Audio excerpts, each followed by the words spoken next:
Hi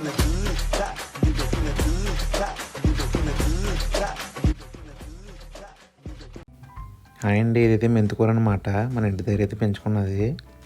ముందుగా అయితే కందిపప్పు అయితే నానబెట్టి పెట్టుకోవాలండి. అలాగే కనిపించే మెటీరియల్స్ అన్నీ రెడీ చేసి పెట్టుకోండి. ముందుగా స్టవ్ ఆన్ చేసుకుని కుక్కర్ పెట్టుకుని ముందుగా నానబెట్టిన కందిపప్పును అయితే దాంట్లో వేసుకోండి. తర్వాత అయితే టమాటా ముక్కలు అలాగే పచ్చిమిరపకాయ ముక్కలు వేసుకోండి. రవ్వంత చింతపండు అలాగే ఉల్లిపాయ ముక్కలు మనం మెంతికూర వేసుకున్న తర్వాత ముందుగా కందిపప్పు నానబెట్టిన వాటర్ అయితే ఉంటుంది కదండి, ఆ వాటర్ అయితే 2 కప్స్ అయితే వేసుకోండి. వాటర్ వేసుకున్న తర్వాత 1/2 టేబుల్ స్పూన్ అయితే పసుపు, 1 టేబుల్ స్పూన్ అయితే ఉప్పు అయితే వేసుకోండి. తర్వాత అయితే కుక్కర్ మూత పెట్టేసి మీడియం ఫ్లేమ్లో 3 విజిల్స్ వచ్చేదాకా అయితే కుక్ చేసుకోండి.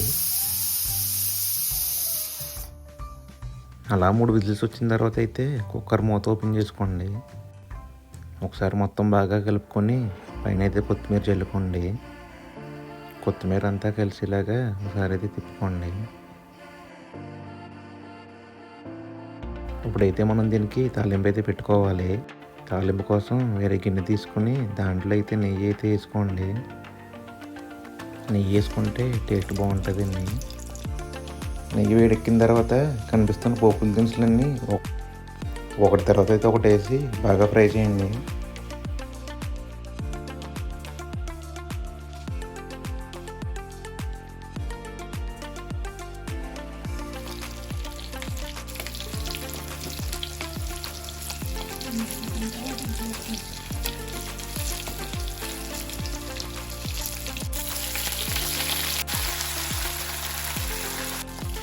అలా అన్నీ వేసి బాగా ఫ్రై అయిన తర్వాత మొత్తం ఈ తాలింపునంతా ఇందాక మనం ఉప్పు చేసుకున్న కుక్కర్లో అయితే వేసి తాలింపు మొత్తం పట్టేలాగా బాగా కలుపుకోండి. అంతేనండి, మన పప్పు అయితే రెడీ.